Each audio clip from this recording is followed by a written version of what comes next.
Գյուրջան Կասկադ, հասանելի բնակարաններ 65 ամիս մարման ժամկետով։ Կասեք, թե ինչի համար են հոգևորականներին հարձակվում։ Նայեք, սույն վարույթ հարուցվել է մի քանի ամիս առաջ, երբ պետք է տեղ ունենար Մայր Առաքելական եկեղեցու կողմից կազմակերպված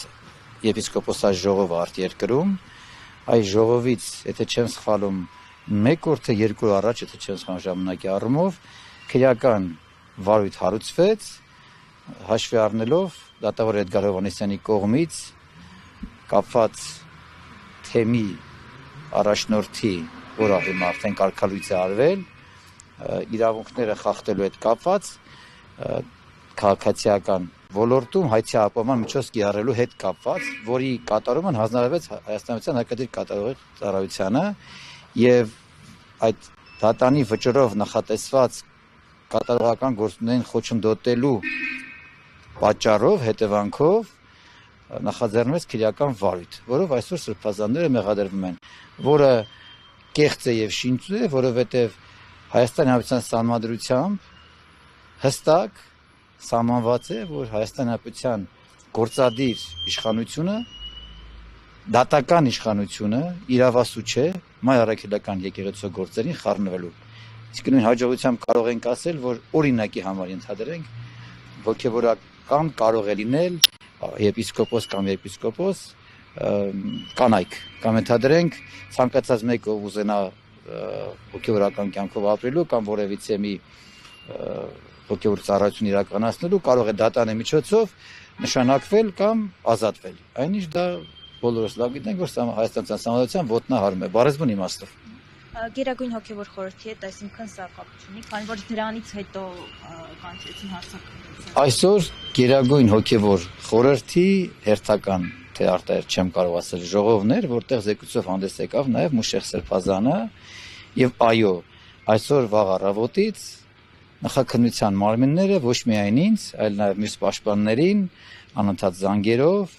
հրավիրում են քննչական կոմիտե, բայց բոլոր պաշտպանները այդ օրը ընդամենը 1 ժամ առաջ տեղեկանալով իրենց զբաղվածությունից դենելով չէին կարող ներկայանալ։ Ենթադրում եմ, որ այս հրավերը նույնպես որպես այդպիսի նպատակ էր հետապնդում խոչընդոտելու այսօրվա կայացած ժողովը։ Պարբերաբար տեսել ենք, որ փորձել են խոչընդոտել Գերագույն հոգևոր խորհրդի նիստերը, դա ինչի հետ եք դուք պայմանավորում։ Գիտեք, ես կարծում եմ այնինչ հիմա տեղի ունենում, սա ընդամենը, կրկնում եմ, բացահայտ իրավունքի չարաշահում է եւ մեղմ ասած նախաքննության մարմինները գործադիր իշխանությունը այդ թվում իրենց լիազորությունները բառեզբուն իմաստով չարաշահում են եւ սա անմիջական միջամտություն է մայրաթոր մեր Մայր Առաքելական եկեղեցու բնականon հայրենա հայրենիքի համար կարևոր եւ հայ ժողովրդի համար կարևոր առաքելության իրականացմանը։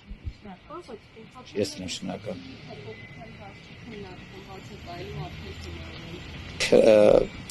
այս պահին բոլոր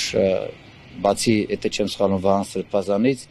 բոլոր խափամիջոցների հետ կապված ներկայացվել են վերադարձության կարգով բողոքներ, այդ թվում նաև եթե չեմ սխալվում դատական կարգով բողոքներ, գործընթացը ընթացքի մեջ է, արդյունքների վերաբերյալ կտեղեկացնենք։ Իսկ աշխարհիկ անդամներին երեք որ հրավիրել դուք առնչություն ունեք այդ քաղաքացիների հետ, աշխարհիկ անդամներն են երեք հաղթություն հրավիրել դուք այդ տեղեկացված չեմ։